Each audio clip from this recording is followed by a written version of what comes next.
Bonjour et bienvenue dans cette nouvelle vidéo. Vous le savez forcément si vous me suivez et vous vous en doutez si vous ne me suivez pas encore à la vue de mon pseudo notamment, mais Halloween est ma fête préférée. Alors évidemment j'avais envie de vous faire une vidéo à ce sujet pour vous raconter l'histoire d'Halloween de ses débuts jusqu'à aujourd'hui en 2024. Alors peut-être que vous dites que c'est une énième vidéo à ce sujet, peut-être que vous en avez déjà regardé pas mal autrefois, pourquoi pas, mais sachez que si je la fais, c'est que je trouve qu'il y a toujours des manques quand on parle de cette fête et surtout des manques par rapport à l'histoire récente. Souvent les vidéos francophones s'arrêtent vers les années 2000 et pourtant il s'en est passé des choses depuis, il y a même des nouveautés depuis 5 ou 10 ans. Évidemment je devais me parler de l'histoire ancienne d'Halloween pour toutes les personnes qui souhaiteraient se renseigner à ce sujet, même si je suis sûre que certains de mes abonnés qui sont également fans de la fête en savent déjà beaucoup. D'ailleurs, je peux presque remercier les groupes Facebook spécialisés sur Halloween dont je fais partie, où il y a des membres du monde entier qui racontent du coup parfois l'histoire récente. C'est comme ça que j'ai découvert par exemple une nouvelle pratique aux États-Unis et j'ai très hâte de vous en parler. Prenez donc un bon chocolat chaud à la citrouille ou un verre de sang selon vos préférences. La vidéo va commencer.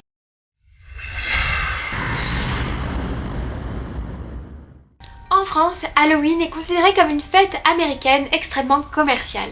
Et si c'est pas totalement faux, il faut savoir qu'en réalité, Halloween prend ses racines il y a 2000 ans en Europe. Cette fête, qui s'appelait Samhain, était célébrée par les Celtes. À l'époque, pour eux, l'année était séparée en deux périodes. La période sombre, l'automne et l'hiver, et la période claire qui comprenait le printemps et l'été. Au moment du passage de la période claire à la période sombre qui tombait le 31 octobre, ils pensaient que le voile entre le monde des vivants et celui des morts était le plus fin possible. Ce qui pouvait permettre aux esprits de traverser le voile pour foutre la pagaille dans le monde des vivants. Mais qui sont les Celtes ? Les Celtes étaient des peuples qui se trouvaient en Irlande, en Écosse et en partie en France. Et oui, Halloween puise ses origines chez nous. Ce qui est assez ironique quand on pense à quel point aujourd'hui certaines personnes la rejettent pour le contraire. Samhain avait donc ses petites traditions. Pour apaiser les esprits qui venaient dans le monde des vivants, on leur donnait des offrandes en nourriture et on allumait des feux de joie. Les communautés éteignaient les feux de leur foyer et en allumaient en haut des collines comme un symbole de purification. Ensuite, ce feu servait à allumer les foyers à nouveau en guise de protection pendant l'hiver. Pendant Samhain, on laissait une place supplémentaire à table pour les défunts, mais aussi un repas supplémentaire était préparé. C'était dans le but d'honorer les esprits, de les remercier de ne pas semer le chaos dans le monde des vivants. Ceci se retrouve plus tard avec le Souling, dont je vous parlerai un peu plus loin dans la vidéo. Mais comment est-ce que Samhain est devenu Halloween ? Comment est-ce que la tradition a évolué ? Eh bien avec la christianisation. Pour bien vous expliquer, il va falloir que je fasse une petite parenthèse pour parler des pratiques de la christianisation. Pour pouvoir convertir de nouveaux adeptes, les chrétiens avaient tendance à ne pas leur interdire leurs croyances, mais plutôt à les absorber. Car oui, plutôt que de dire « cette pratique chez nous, c'est pas bien du tout, on ne la pratique pas », ça convainc vachement moins de gens que si on dit « ah mais oui, ça aussi moi je le fais ». Et d'ailleurs, moi c'est un peu une autre signification, vas-y je vais te montrer comment je fais. Bah ouais, la deuxième solution fonctionne quand même vachement mieux. Et ainsi Yule a fait naître Noël, Ostara a fait naître Pâques, et Samhain a fait naître la Toussaint.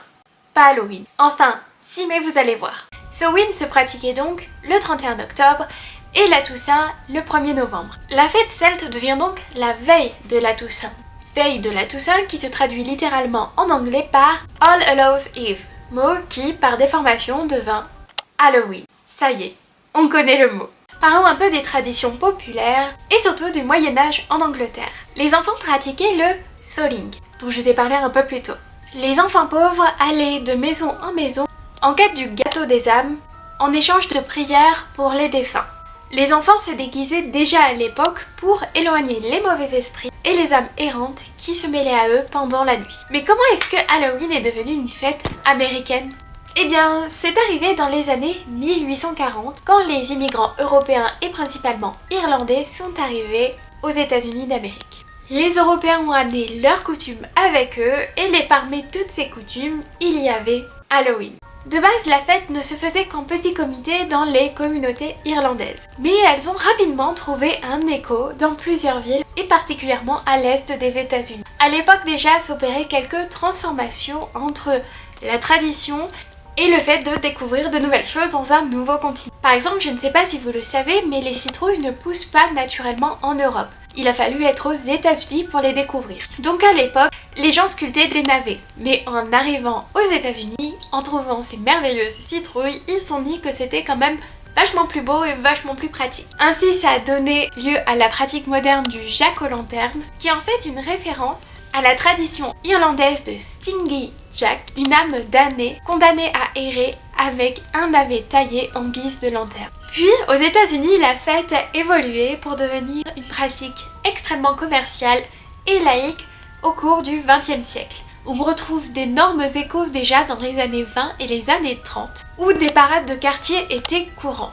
Après la Seconde Guerre mondiale, la pratique du trick or treating, c'est-à-dire des bonbons ou un sort, ce qui consiste, vous savez, à passer de maison en maison pour demander des bonbons, est devenue une tradition majeure. D'ailleurs, je ne sais pas si vous le savez, mais aux États-Unis, il y a une manière simple de montrer que vous êtes disposé ou non à accueillir les enfants pour leur donner des bonbons. En fait, c'est tout simplement les personnes qui veulent bien donner des bonbons pour Halloween allument leur Porsche et au contraire, ceux qui ne veulent pas les éteignent.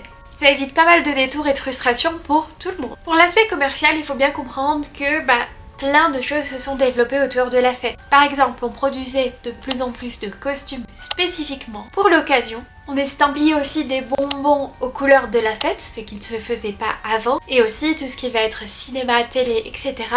vont renforcer tout cet aspect avec des films, des séries et des émissions autour d'Halloween. Au cours des années 70-80, beaucoup de films autour d'Halloween sont sortis au cinéma. Ce qui a fait que pas mal d'adultes ont commencé également à adorer la fête. L'ambiance macabre et ludique séduisant un bon nombre de la population. Personnellement, je suis née en 1996, ce qui fait que j'ai pu grandir en partie en fêtant Halloween. Enfant, j'en ai vu l'évolution, c'est-à-dire que j'étais sur la fin de la fête, mais c'était quand même une fête que j'aimais énormément. Et pour le coup, petite, je n'aimais pas tant que ça les bonbons. Par contre, j'adorais me déguiser en monstre ou en créature effrayante. Et je pense que ça a été aussi le cas pour pas mal d'enfants, ce qui ont fait que plus tard, eh bien tous ces enfants ont adoré les films d'horreur, les trucs qui font peur, ambiance spooky. Dans ce cas-là, on est dans la même équipe. Enchantée. Mais je pense que pouvoir se déguiser en choses qui nous faisaient peur, c'était aussi une belle manière d'explorer certains aspects de la vie et confronter ce qui nous terrifiait. Mais maintenant, il est temps de parler du déclin de la fête aux États-Unis et en France. Halloween, et vous le savez sûrement, toujours extrêmement fêté aux États-Unis. Mais la fête a quand même eu des périodes de ralentissement. Dans les années 80, il y a eu la peur des bonbons empoisonnés. C'est quelque chose qui est arrivé extrêmement en minorité, mais ça a pris de telles proportions que certaines personnes ne voulaient plus fêter Halloween. Et on peut comprendre la peur derrière ça. Parce que oui, retrouver son enfant avec une lame de rasoir dans son sac ou des bonbons empoisonnés, ça fait peur à tout le monde. Pour prendre le relais, se sont organisées quelques fêtes privées dans les écoles ou dans les communautés. À la même période, il y a eu un besoin de retour aux valeurs traditionnelles américaines. Ce qui a fait que Halloween ne rentrait pas trop dans ce principe-là parce que pour certains, c'était une approche de l'occulte, une approche de Satan et la panique satanique, pas du tout aidé à tout ça. On voyait en Halloween des tentations de Satan pour amener les enfants vers lui. En France, l'histoire d'Halloween est un peu différente. Elle est revenue hyper populaire dans les années 90, mais a doucement commencé à décliner jusqu'aux années 2000-2005. La raison est tout simplement celle que j'ai citée en début de vidéo. Les Français trouvaient que Halloween n'était qu'une fête commerciale américaine. Et on commençait à se tourner à nouveau vers la Toussaint. Avant, j'avais tendance à dire que c'était faux, qu'Halloween n'était pas une fête commerciale américaine. Mais on peut pas ignorer que la version moderne d'Halloween l'est. Donc oui, les Français n'avaient pas totalement tort, mais ils avaient certainement pas raison non plus. Et d'ailleurs, moi j'en ai un peu marre de vous parler que de la France et des États-Unis, parce que comment est-ce que ça se passe ailleurs dans le monde au sujet d'Halloween ? Vous n'êtes pas sans savoir que la fête est extrêmement fêtée aux États-Unis, comme je l'ai dit, mais aussi au Canada. Là-bas, les coutumes sont extrêmement proches. En Europe, aujourd'hui, dans les pays anglo-saxons, la fête est toujours célébrée. Bah oui, ça vient aussi de chez eux donc. Même parfois, en Irlande, en Écosse, en Angleterre, on allume toujours des feux de joie, comme pour le Samhain traditionnel. C'est drôle parce que Samhain du coup se partageait plusieurs coins d'Europe et il n'y a qu'en France où on s'est dit non, c'est pas de chez nous. Alors que si. Pour rester sur l'Europe, il faut savoir que dans pas mal de pays ça s'est passé comme pour la France avec un boom et un déclin, mais par contre ce qui change c'est que le boom n'a pas été à la même période. Par exemple en Allemagne, Halloween est actuellement en train de se populariser. Tous les pays ne fêtent pas Halloween, mais il y en a quand même partout dans le monde. Et ce qui diffère généralement c'est donc l'apparition de la fête, mais aussi les traditions autour. Parfois on porte des costumes uniquement horrifiques, parfois c'est juste des fêtes que l'on fait dans des quartiers branchés de grandes villes. Je pense par exemple en Afrique du Sud, en Chine, en Corée du Sud, au Nigeria, au Kenya et aussi en Argentine, où c'est vraiment fêté par pas beaucoup de personnes, mais c'est quand même célébré dans certains bars. Aux Philippines, c'est un peu différent parce que c'est un pays majoritairement catholique qui célèbre la Toussaint, mais qui actuellement commence à fêter Halloween, bah voilà, comme en France, je suppose, dans les années 90. Il existe deux pays cependant où la fête a pris des aspects extrêmement différents, comme le Japon, où les Tokyoïdes se retrouvent déguisés dans le quartier de Shibuya pour célébrer Halloween en forme de grande parade de déguisement. Pour les Japonais qui adorent Halloween et qui sont plutôt introvertis, bon courage. L'autre endroit très remarquable, c'est le Mexique. Et pour le coup, je vous ai un tout petit peu menti. Car la fête mexicaine autour d'Halloween, qui est Dia de los Muertos, n'est en réalité pas une fête autour d'Halloween, mais elle en a les mêmes racines. Car à l'image des Celtes qui fêtaient Samhain, les autochtones au Mexique fêtaient également leur mort avec des célébrations durant parfois des semaines. Et quand les conquistadors espagnols sont arrivés au Mexique avec leur christianisation, eh bien ça a fait comme pour Samhain, un mélange de deux traditions qui fonctionnaient ensemble et pour le coup ça a donné Dia de los Muertos. J'ai pas fait espagnol, je suis vraiment désolée pour l'accent. Les traditions sont donc très différentes que pour Halloween. On pense bien évidemment aux calaveras qui sont laissées en offrande avec des fleurs et principalement des fleurs de souci et des offrandes alimentaires. On visite aussi les cimetières et c'est plutôt une fête joyeuse car selon les traditions des autochtones, la mort n'était qu'un cycle de la vie, un prochain voyage et du coup mourir n'était pas du tout une fin en soi, donc il fallait être content pour ceux qui partent. C'est cadeau. Bon, si tu es fan d'Halloween, il est possible que tu connaissais déjà tout ça. Mais peut-être que tu ne connais pas du tout l'histoire récente et c'est là où ça devient assez intéressant. On va revenir aux États-Unis avec une pratique toute nouvelle qui est le trunk or treat, qui veut dire coffre de voiture ou un sort. C'est une tradition qui est apparue dans les années 2000 aux États-Unis, justement un petit peu par peur des choses qui peuvent arriver aux enfants qui se baladent le soir pour demander des bonbons. Les communautés organisent donc ces événements sur les parkings, donc en fait tu gares ta voiture, tu ouvres ton coffre que tu as décoré aux couleurs d'Halloween et ça... Je trouve ça assez cool parce que du coup il faut de la créativité et tout et chacun il va de son petit truc, puis les gens ils sont habillés en fonction de comment est-ce qu'ils ont décoré leur coffre et tout, enfin c'est trop cool. Et au lieu d'aller de maison en maison, les enfants vont donc aller de voiture en voiture dans un espace sécurisé pour pouvoir faire une sorte de trick or treat. Personnellement j'ai eu connaissance de ça cette année et c'est là où je dois remercier les groupes Facebook qui m'apprennent des choses que je ne savais absolument pas et je sais que cette pratique n'est absolument pas connue en France et qui pourtant est vraiment pratiquée aux États-Unis à tel point que moi sur les groupes où je suis il y a énormément de puristes et ils n'aiment pas forcément cette tradition parce que pour eux Halloween égale taper aux portes. Certains parlent même de la mort d'Halloween parce que on peut plus aller sonner de porte en porte. C'est vrai que ça a changé et ça fait toujours bizarre quand ça change mais c'est comme ça. Et j'aime beaucoup l'idée de la créativité par un espace restreint qui est un coffre de voiture, même un coffre de voiture américain. Il y a moins d'espace que pour une maison, je crois. Mais qu'en est-il en France? Eh bien, je dois vous l'avouer, j'ai une bonne nouvelle. Halloween revient. Déjà, je vais vous parler avant tout d'un constat personnel. Chaque année, je vais forcément faire mes courses en période d'Halloween et chaque année, je prête attention à la taille du rayon dans le magasin. Et je constate facilement depuis ces 5, 6, 7 dernières années que le rayon s'agrandit à nouveau avec un boom en 2021-2022, suite à la crise mondiale qu'on a tous connue. Mais alors, comment est-ce que ça se fait? Eh bien déjà, on peut remercier les réseaux sociaux. TikTok, n'hésitez pas à me suivre sur TikTok. Instagram, n'hésitez pas à me suivre sur Instagram. YouTube, j'espère que vous êtes abonnés à la chaîne. Et même Pinterest ont permis de remettre en avant la fête. Car évidemment, à force de voir du contenu qui en parle, eh bien ça donne envie de le faire soi-même. D'ailleurs, les vidéos do it yourself, donc fais-le toi-même, ont aussi extrêmement participé à ça. Pouvoir faire sa propre déco, ses propres maquillages, ses propres déguisements, ça plaît à pas mal de gens. Et en 2020, quand les gens étaient chez eux pour fêter Halloween, eh bien ils en ont profité pour essayer de faire avec les moyens du bord, et les gens avaient besoin vraiment de retrouver des petits contextes joyeux au milieu de la pandémie. Il y a un autre facteur, c'est que dans les années 90, Halloween était une fête spécialement dédiée aux enfants en France. Mais depuis le regain de popularité, les adultes se rendent compte que eux aussi ils peuvent faire la fête, se déguiser, faire des soirées et s'amuser. Aussi, n'oublions pas que les enfants des années 90 qui ont pu célébrer Halloween sont aujourd'hui pour certains parents et veulent faire vivre à leurs enfants une fête qu'ils ont eux-mêmes adorée. C'est palpable. Halloween revient. Alors tout ça c'est bien beau, mais qu'en est-il en 2024? Halloween n'est pas encore passé, est-ce qu'il va y avoir des changements, des nouveautés? C'est dans quelques jours, mais on veut se renseigner.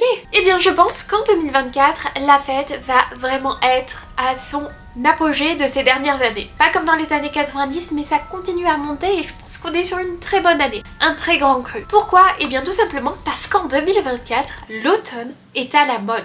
Alors si c'est un peu étrange de parler d'une saison comme d'un phénomène de mode, eh bien c'est le cas sur les réseaux sociaux. De mon point de vue, les gens ont vraiment un besoin de retour à la douceur ces dernières années et l'automne est vraiment la saison parfaite pour ça. Et tout comme pour le regain d'Halloween, eh bien les créateurs de contenu autour de l'automne, d'Halloween, etc.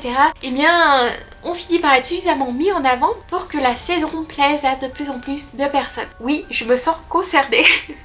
Je suis vraiment très contente si j'ai participé à ce regain parce que c'était un de mes objectifs. Repopulariser à ma petite échelle Halloween en France. Si vous êtes sur les réseaux sociaux et je dirais principalement sur TikTok, ça a dû vous sauter aux yeux à quel point il y a beaucoup de contenu autour de l'automne. Et pour comme chaque mode, il y a des polémiques. Déjà, à chaque fois qu'un sujet de niche est sur le devant de la scène, c'est-à-dire ici le fait d'adorer l'automne et Halloween, et bien parmi les personnes qui aiment ça depuis très longtemps, certaines sont complètement fermées à l'idée que ça devienne de plus en plus commercial. C'est comme si pour eux on leur retirait quelque chose. Pour moi je suis pas de cet avis, je pense que plus de personnes partagent une passion, mieux c'est, même si c'est éphémère. Et vu qu'on vit dans une société de consommation, eh bien il va y avoir de plus en plus de produits dédiés à ce que l'on aime en termes de déco, de vêtements, etc.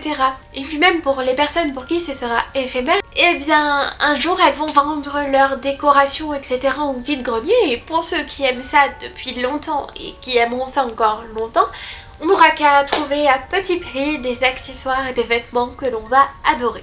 L'autre gros problème, c'est qu'à chaque fois qu'un sujet devient à la mode, il y a des revendeurs qui se précipitent en magasin pour l'acheter en masse, faire des ruptures de produits et le revendre à prix d'or sur Vinted. Malheureusement, on peut pas faire grand chose contre, c'est très frustrant, c'est très énervant. À moins que vous connaissiez quelqu'un qui travaille dans le magasin qui vend ce produit que vous voulez, il y a quand même vachement peu de chances de pouvoir se le procurer.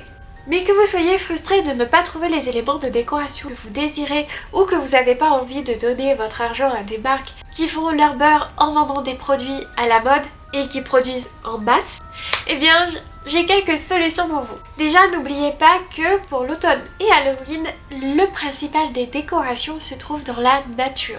Je vous rappelle que l'emblème de la fête, ça reste quand même la citrouille. Et jusque là, les citrouilles, si vous avez un jardin, vous pouvez en cultiver et en récolter, ou vous pouvez en trouver en supermarché. Aussi, les feuilles d'automne, les glands, les marrons, les pommes de pin, etc. sont vraiment des petits accessoires adorables pour décorer. Comme dit plus tôt, il y a aussi énormément de DIY proposés sur internet en termes de décoration et de déguisement. Vous n'avez qu'à taper quelques mots-clés pour les trouver. En dernier, je vous dirais d'aller voir le travail des artisans. Alors, comment trouver le travail des artisans, etc. Ça peut être un peu compliqué, donc ce que j'ai fait il y a quelques semaines, c'est que j'ai fait un reel sur Instagram pour demander aux gens qui étaient des créateurs autour de l'automne et d'Halloween de commenter en disant ce qu'ils font pour que les gens qui sont en quête d'objets, de vêtements, etc. puissent cliquer sur leur compte et trouver chaussures à leurs pieds. Et ce qui est bien, c'est qu'il y a vraiment beaucoup de variétés. J'ai été très étonnée de voir à quel point il y a de tout. D'ailleurs, ce reel est épinglé sur mon compte Instagram, donc n'hésitez pas à aller voir les commentaires pour faire vos petites trouvailles. Bon, j'espère que cette vidéo vous aura plu. Moi en tout cas, je suis tellement heureuse de voir le retour d'Halloween, mais quel bonheur! Est-ce que vous savez en quoi vous serez déguisé pour la fête? Moi j'avoue que j'hésite encore entre vampire, j'ai très envie, je suis très vampire moi en ce moment, ou peut-être une créature entre une sorcière et un épouvantail, ça me donne aussi trop envie. N'hésitez pas à me dire ce que vous allez faire en commentaire, déjà parce que j'adore parler costumes, et aussi parce que ça peut me donner de l'inspiration et même en donner à d'autres, et ça c'est cool. N'hésitez pas à liker cette vidéo si elle vous a plu, à vous abonner à ma chaîne YouTube qui parle de moult sujets. Je suis très contente de revenir. Moi sur ce, je vous laisse, je vous embrasse, je vous fais d'énormes bisous de citrouille et je vous souhaite un merveilleux Halloween. Bisous!